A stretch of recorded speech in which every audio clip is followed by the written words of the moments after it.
नमस्कार दोस्तों, मैं अनिल स्वागत करता हूं आपके अपने YouTube चैनल शिक्षक ज्ञान पर। दोस्तों, राष्ट्रीय योजना के अंतर्गत 50,000 रुपए पात्र बालिका को मिलते हैं।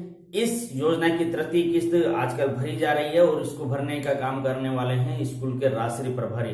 राष्ट्रीय प्रभारी स्कूल लॉगिन से किस प्रकार से बनाना है, इसका मैंने अलग से वीडियो बना रखा है। यदि आपने वो नहीं देखा है तो डिस्क्रिप्शन बॉक्स में जाकर के उसको देख लें। साथ ही राष्ट्रीय योजना क्या है इसके बेनिफिट्स, क्या है इसकी पात्रता, इससे संबंधित संपूर्ण जानकारी मैंने एक और वीडियो में बनाई हुई है। यदि आपने वो भी नहीं देखा है तो उसको भी डिस्क्रिप्शन बॉक्स में जाकर के देख लें। आज के इस वीडियो में दोस्तों मैं बताने जा रहा हूं कि राष्ट्रीय के प्रभारी किस प्रकार अपनी स्टाफ लॉगिन आईडी के माध्यम से राष्ट्रीय योजना का आवेदन ऑनलाइन करेंगे।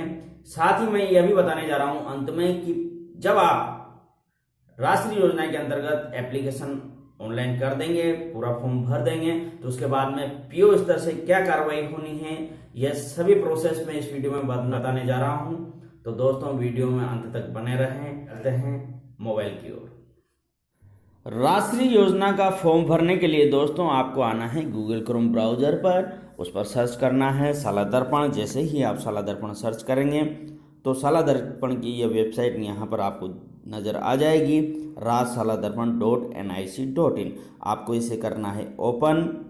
जैसे ही आप इसे ओपन करते हैं तो कुछ इस प्रकार से इसका इंटरफेस आपको दिखाई देगा। अब दोस्तों, मैं यहाँ पर आपको बता दूँ कि जब भी कभी आप गूगल क्रोम ब्राउज़र पर काम करें तो सभी कंटेंट अच्छे से दिखाई दें आपको डेस्कटॉप की तरह या पीसी की तरह। तो इसके लिए सबसे पहले जो ऊपर 3 डॉट्स दी गई है आपको इसको टच करना है। टच करने के बाद में नीचे आकर डेस्कटॉप साइड पर यहाँ पर चेक बॉक्स में राइट का निशान कर देना है। इसके करने से दोस्तों होगा क्या कि आपकी जो स्क्रीन है वो डेस्कटॉप की भांति ओपन होगी और सभी कंटेंट आपको यहाँ पर दिखेंगे। तो यहाँ पर आपको जो ये लॉगिन दिया गया है शाला दर्पण का, आपको यहाँ से लॉगिन नहीं करना है, यहाँ से विद्यालय लॉगिन करते हैं। थोड़ा नीचे आए राष्ट्रीय फॉर्म भरने के लिए दोस्तों, ये जो टैब्स दी गई हैं ये लेफ्ट साइड में जाती हैं, ये गई। अभी यहाँ पर आएगी राष्ट्रीय टैब, उसको ये आ गई है दोस्तों, इसको आपको टच करना है और इसे कर लेना है ओपन।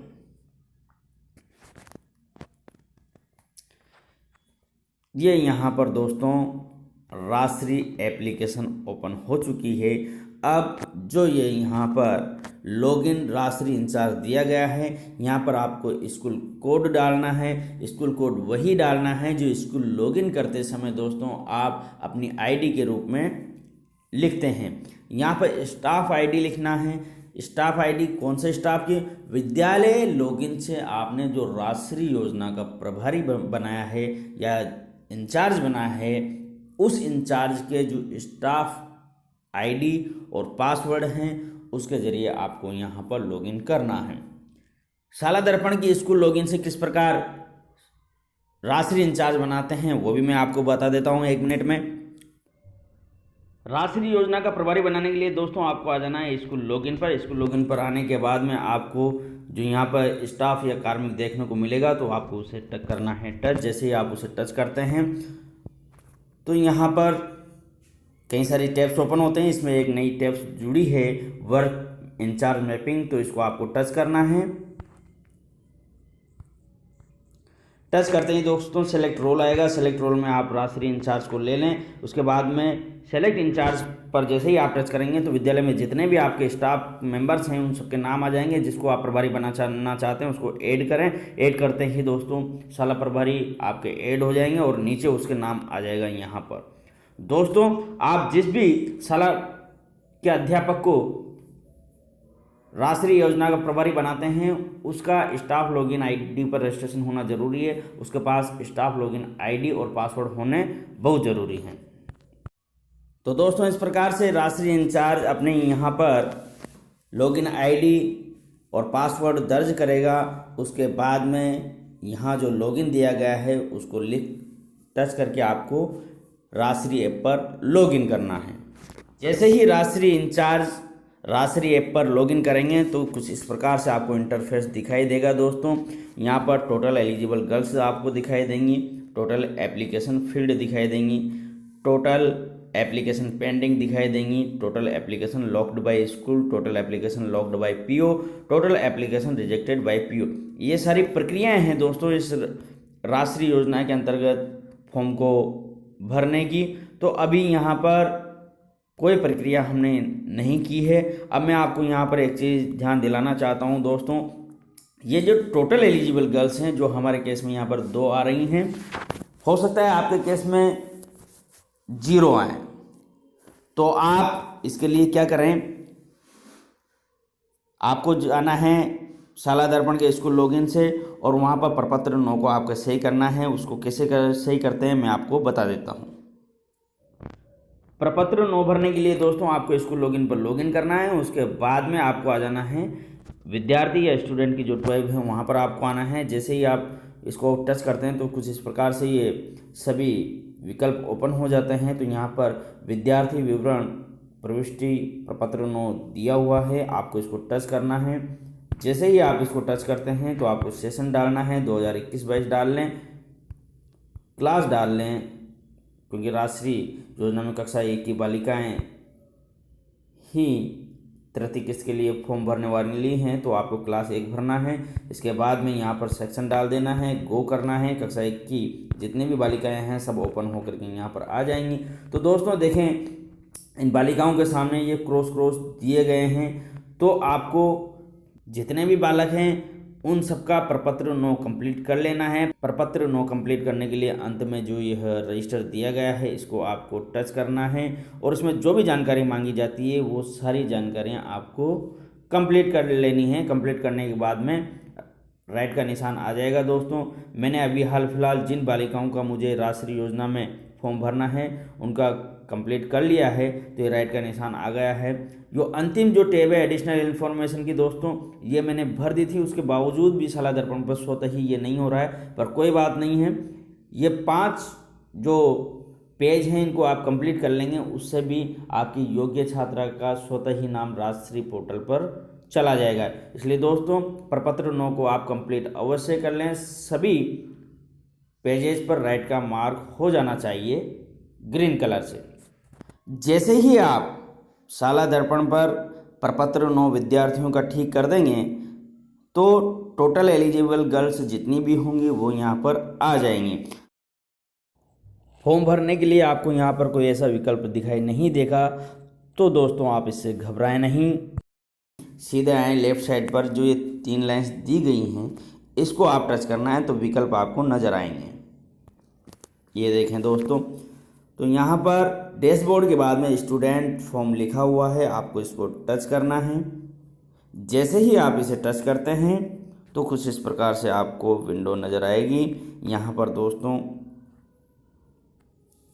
टोटल गर्ल्स आ गई हैं, कितनी एलिजिबल हैं, अप्लाइड कितने के लिए किया है आपने वो यहाँ आ गया है, टोटल गर्ल्स लॉक्ड कितने कर दिए हैं स्कूल ने वो आ गया है, total girls locked by PO वो आ गया है यहाँ पर, total girls rejected by PO तो वो यहाँ पर आपको नज़र आ जाएंगे। इसके नीचे दोस्तों कुछ भी नहीं है। अब यहाँ से तो फॉर्म कैसे भरोगे आप, ना यहाँ पर कोई विकल्प है, तो इस पर ध्यान देना है दोस्तों आपको। Click on figure to view details, मतलब यहाँ पर जो फिगर्स दिए गए हैं उसको आप जैसे ही टच करेंगे तो डिटेल्स ओपन हो जाएंगी। मैं यहाँ पर 2 को टच करता हूँ तो ये देखें दोस्तों, दोनों बच्चियों के नाम, पिता के नाम, माता का नाम, SR number, class, date of birth, application status और एप्लीकेशन एक्शन ये है यहाँ पर लिखा हुआ आ गया है। तो दोस्तों फॉर्म भरने के लिए आपको यहाँ पर व्यू या फिल की जो यह टैब दिखाई दे रही है इसको टच करना है। दोस्तों फॉर्म भरने से पहले आपको कुछ काम कर लेने चाहिए। सबसे पहले तो आप प्रपत्र 9 कंप्लीट कर लें, उसके बाद ऑफलाइन जो फॉर्म है उसे कंप्लीट कर लें, अभिभावक के उस पर साइन करवा लें, उसको आप अपने पास रख लें और अभिभावक से स्व प्रमाणित 2 जीवित संतानों का प्रमाण पत्र ले लें, साथ ही उसका जनाधार, माता पिता के जीवित होने या मृत्यु हो गई है तो मृत्यु होने का प्रमाण पत्र लेकर के सुरक्षित रख लें। इसके साथ ही दोस्तों बच्चे के टीकाकरण के लिए जो कार्ड आता है ममता कार्ड, उसका आप फोटो खींच लें। फोटो को 300 KB से कम का रखें। यदि आप फोटो खींचते हैं और 300 KB से अधिक उसकी साइज है तो उसको रिसाइज कैसे करें, यह मैंने एक अलग वीडियो बनाया हुआ है दोस्तों। यदि आपने वो नहीं देखा है तो डिस्क्रिप्शन बॉक्स में उसका लिंक मिल जाएगा, उसको अवश्य देख लें। ये सब तैयारियां करने के बाद दोस्तों आपको बच्चे के नाम के आगे जो ये व्यू फिल लिखा हुआ है इसको आपको टच करना है। टच करते ही एक नई विंडो ओपन होकर के आएगी दोस्तों। इसमें बालिका से संबंधित कुछ जानकारियाँ, name, mother name, SR number, father name, class, section, PCTS ID यहाँ पर आ जाएगी दोस्तों, नॉट अपडेटेड, क्योंकि वो अपडेटेड नहीं है तो इसको हमें अपडेट करना होगा। डेट ऑफ बर्थ यहाँ पर आएगी दोस्तों, कास्ट और रिलीजियन यहाँ पर आ जाएगा, मोबाइल नंबर आ जाएगा, डेट ऑफ एडमिशन आ जाएगी। तो इन सभी जानकारियों को दोस्तों आप चेक कर लें, यदि गलत हैं तो पुनः जाकर प्रपत्र 9 में इसको ठीक करें। थोड़ा नीचे आते हैं दोस्तों। अब दोस्तों यदि राष्ट्रीय योजना का आप जिस बच्ची का फॉर्म भर रहे हैं उसके लिए यह आवश्यक है कि उसने प्रथम 2 किस्तें पूर्व में प्राप्त कर ली हों। यदि दोनों किस्तें उसने प्राप्त नहीं की है तो आप उसका ये फॉर्म नहीं भर पाएंगे। फर्स्ट किस्त प्राप्त कर ली है, सेकंड प्राप्त नहीं की है, किसी लापरवाही के कारण या अज्ञानता के कारण अभिभावक हो सकता है कि इस किस्त को प्राप्त न करे, तो भी आप इस फॉर्म को यहाँ से नहीं भर पाएंगे। तो दोस्तों आप ये पहले उससे पूछ लें कि क्या दोनों किस्तें उसने प्राप्त कर ली है, उसके बाद ही इस फॉर्म को भरें। अब यहाँ पर दोस्तों आपको चाइल्ड की PCTS ID लिखनी है। चाइल्ड की PCTS ID आपको ममता कार्ड में मिल जाएगी। यदि आपके पास नहीं है तो बगल में जो गेट PCTS ID दिया गया है आपको इसको टच करना है। जैसे ही आप टच करेंगे तो आपके पास 3 विकल्प आ जाएंगे। आप PCTS ID 3 तरीकों से प्राप्त कर सकते हैं। एक तो माता के जनाधार नंबर के द्वारा, एक माता के आधार नंबर के द्वारा और माता के मोबाइल नंबर के द्वारा। जैसे ही आप जनाधार को टच करेंगे तो आपको यहाँ पर डालना है माता का Jan Aadhaar number, enter of date of birth. किसकी डेट ऑफ बर्थ? माता की नहीं, यहाँ पर आपको चाइल्ड की डेट ऑफ बर्थ डालनी है, बच्चे की, बालिका की डेट ऑफ बर्थ डालनी है। उसके बाद गेट डाटा फ्रॉम PCTS करना है। तो ये PCTS की जो जानकारी है वो यहाँ पर आपको फेच करके दे देगा। जनाधार से नहीं करना चाहते तो आप आधार से भी कर सकते हैं इसको। इसके लिए भी आपको यही करना है, माता का आधार नंबर डालना है और बच्चे की डेट ऑफ बर्थ डालनी है। इसके साथ ही यहाँ पर मोबाइल नंबर से भी है दोस्तों, मोबाइल नंबर से भी आप PCTS ID प्राप्त कर सकते हैं। जैसे ही आप गेट डाटा फ्रॉम PCTS को टच करेंगे तो कुछ इस प्रकार से आपको जानकारी फिर से नज़र आएगी दोस्तों। PCTS डिटेल्स, इसमें चाइल्ड की ID आ जाएगी, फर्स्ट इंस्टॉलमेंट उसने कब ली है उसकी डेट आ जाएगी, सेकंड इंस्टॉलमेंट कब ली है उसकी डेट आ जाएगी, मदर नेम आ जाएगा, मदर का आधार नंबर यहाँ पर आ जाएगा, मदर का जनाधार नंबर आ जाएगा, पिता का नाम आ जाएगा, मोबाइल नंबर आ जाएगा, डेट ऑफ बर्थ, जेंडर और जीवित संतान कितनी हैं उसकी संख्या यहाँ पर आ जाएगी। तो यहाँ पर नीचे कन्फर्म PCTS डिटेल्स दिया गया है। यदि ये सब सही है तो आपको यहाँ से कन्फर्म PCTS डिटेल्स को प्रेस करना है। जैसे ही आप कन्फर्म PTS डिटेल्स करते हैं तो ये एप्लीकेशन फॉर्म फिर से ओपन हो जाता है दोस्तों। यहाँ पर देखें दोस्तों PCTS ID, पिछली बार जब ये ओपन हुआ था तो इसमें लिखा हुआ आया था नॉट अपडेटेड। अब यह आ गया है यहाँ पर PCTS ID। PCTS ID update हो चुकी है दोस्तों। नीचे आ जाएं, यहाँ देखें दोस्तों, आधार जनाधार इन्फॉर्मेशन यहाँ पर आपको देनी है।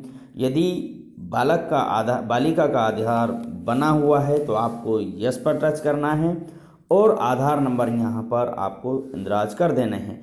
यदि आधार बनाया हुआ है, आधार नंबर नहीं है, तो आप आधार एनरोलमेंट यहाँ पर लिख सकते हैं। यदि आधार नहीं है तो आपको नो पर टच करना है। इज पेरेंट्स अलाइव, माता पिता जीवित हैं तो यस पर आपको क्लिक करना है। यदि माता पिता जीवित नहीं हैं तो नो पर क्लिक करना है। एड्रेस आपको लिख देना है यहाँ पर। क्लिक हियर टू नो जनाधार डिटेल्स, जनाधार की डिटेल जानने के लिए आप यहाँ पर जैसे ही क्लिक करेंगे तो जनाधार की डिटेल आ जाएगी। जनाधार आईडी आ गई है। यहाँ पर बच्चे की जनाधार संख्या आपको यहाँ पर लिखनी है। नीचे आ जाएं दोस्तों, बैंक इन्फॉर्मेशन फिर आपको देनी है। यहाँ पर एक विकल्प दिया गया है, do you want to get details from Jan Aadhaar ID and Jan Aadhaar member ID. Jan Aadhaar में बैंक अकाउंट जुड़ा हुआ रहता है दोस्तों, तो आपको यदि वहाँ से बैंक की डिटेल लेनी है तो आप जैसे ही यस करेंगे तो यहाँ से ये सारी जानकारियाँ स्वयं ही भर जाएंगी दोस्तों। ये जानकारियाँ फिल करने के बाद दोस्तों नीचे आ जाएं। अब यहाँ पर ध्यान दें, निम्न दस्तावेज की जांच कर ली गई है एवं राष्ट्रीय योजना के आधार पर आवेदन सही है। पीसीटीएस कार्ड कॉपी आपको अपने पास सुरक्षित रखनी है। जो आप ऑफलाइन फॉर्म भर रहे हैं जिसमें आप अभिभावक के साइन कर रहे हैं, उसके साथ ये अटैच करनी है।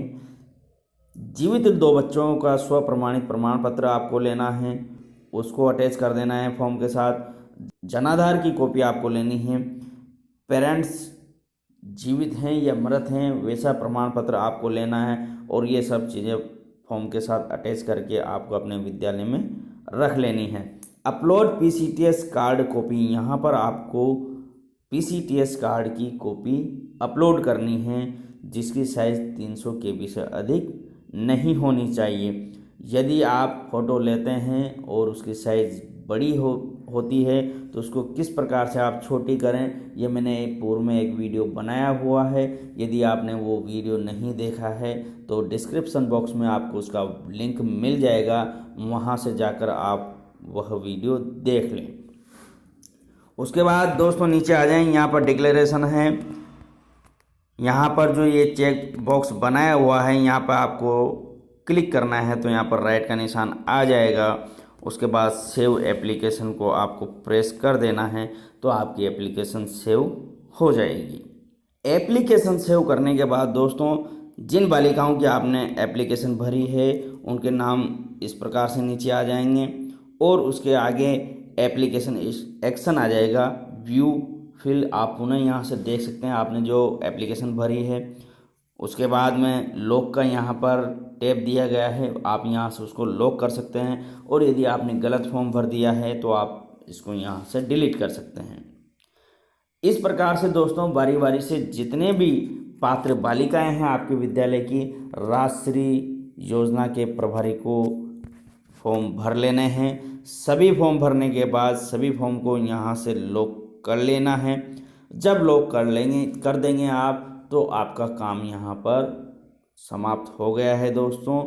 अब मैं आपको एक बार पुनः ध्यान दिला दूँ दोस्तों, लॉक करने के पहले एक बार फिर से आप इसको चेक कर लें, पर फिर भी यदि आपसे कोई गलती रह जाती है और आप लॉक कर देते हैं तो फिर आप पीओ महोदय से आग्रह करें इसके लिए, तो वह यहाँ से आपने जो ये एप्लीकेशन भरी है उसको रिमूव कर देंगे, डिलीट कर देंगे और फिर पुनः आप उस बालिका का फॉर्म भर सकते हैं इसी प्रक्रिया से।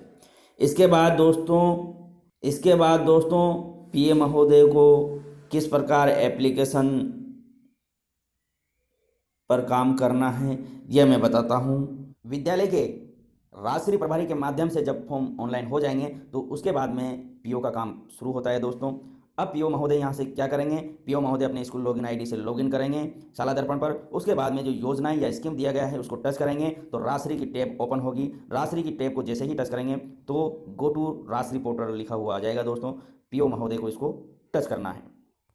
जैसे ही पीओ महोदय राजश्री पोर्टल पर जाएंगे तो उनको कुछ इस प्रकार से इंटरफेस दिखाई देगा। यहाँ पर आपको जो ये टोटल एलिजिबल गर्ल्स दिखाई दे रही हैं, ये पीओ महोदय के खुद के विद्यालय की हैं। अधीनस्थ विद्यालयों की एप्लीकेशन वेरीफाई करने के लिए दोस्तों उनको लेफ़्ट साइड में वही 3 लाइन्स आपको मिलेंगी, वहाँ पर वो टच करेंगे तो ये विकल्प उनके सामने आ जाएंगे। वेरीफाई एप्लीकेशन पर उनको टच करना है। जैसे ही वेरीफाई एप्लीकेशन पर टच करेंगे तो उनके अधीनस्थ जितने भी विद्यालय हैं उन सब की जानकारी यहाँ पर आ जाएंगी। उनके प्रत्येक विद्यालय में कितनी एलिजिबल गर्ल्स हैं, कितने के अप्लाई किए जा चुके हैं फॉर्म, ये सब यहाँ पर आ जाएंगी। विद्यालय के सामने दी गई फिगर्स को टच करके पीओ महोदय उस पर्टिकुलर विद्यालय से संबंधित फॉर्म्स की जानकारी ओपन कर सकते हैं। तो उस विद्यालय में टोटल एलिजिबल गर्ल्स कितनी हैं वो यहाँ पर आ जाती हैं। टोटल अप्लाइड किए कितने गर्ल्स के लिए किया है विद्यालय ने वो यहाँ पर आ जाता है। जैसे ही अप्लाइड गर्ल्स के फिगर्स को टच करेंगे तो नीचे जितनी भी बालिकाओं ने के लिए अप्लाई किया हुआ है स्कूल ने, वो बालिकाएँ यहाँ पर आ जाएंगी। अब यहाँ पर देखें दोस्तों, स्टेटस में लॉक्ड बाय स्कूल, इसमें जिस विद्यालय ने लॉक्ड कर दिया है तो वह यहाँ पर आ गया है। विद्यालय के लॉक करने के बाद ही पीओ महोदय को यहाँ पर लॉक एप्लीकेशन या रिजेक्ट एप्लीकेशन करना है। पीओ महोदय यदि चाहते हैं कि इस बालिका का फॉर्म वो देखना चाहें तो जो बालिका का नाम है उस पर उसको टच करना है। जैसे ही टच करेंगे तो एप्लीकेशन फॉर्म ओपन हो जाएगा, उसको देख सकते हैं। यदि सब ठीक है तो लॉक एप्लीकेशन कर सकते हैं। यदि विद्यालय की ओर से निवेदन आता है कि कुछ फॉर्म में कमी रह गई है तो रिजेक्ट एप्लीकेशन यहाँ से कर सकते हैं। रिजेक्ट एप्लीकेशन जैसे ही आप टच करेंगे तो दोस्तों यहाँ पर एप्लीकेशन को रिजेक्ट करने के कारण आएंगे। स्कूल के प्रमुख के अनुरोध पर रिजेक्ट कर रहे हैं या गलत लिंक के आधार पर कर रहे हैं या गलती से दिया योजना का लाभ इसके आधार पर रिजेक्ट कर रहे हैं। जो भी कारण आपको उचित लगता है उस कारण से आप उसे रिजेक्ट कर सकते हैं। तो दोस्तों ये थी संपूर्ण जानकारी राजश्री योजना के तहत एप्लीकेशन ऑनलाइन करने की। यदि आपको हमारी यह जानकारी पसंद आती है तो इसे अन्य साथियों तक शेयर अवश्य करें, वीडियो को लाइक करें, अच्छा सा कमेंट करें। यदि कोई क्वेश्चन आपका इससे संबंधित है तो उसको कमेंट बॉक्स में अवश्य लिखें। मैं अपनी ओर से पूरा प्रयास करूंगा कि आपकी जिज्ञासाओं को शांत कर सकूं। धन्यवाद दोस्तों।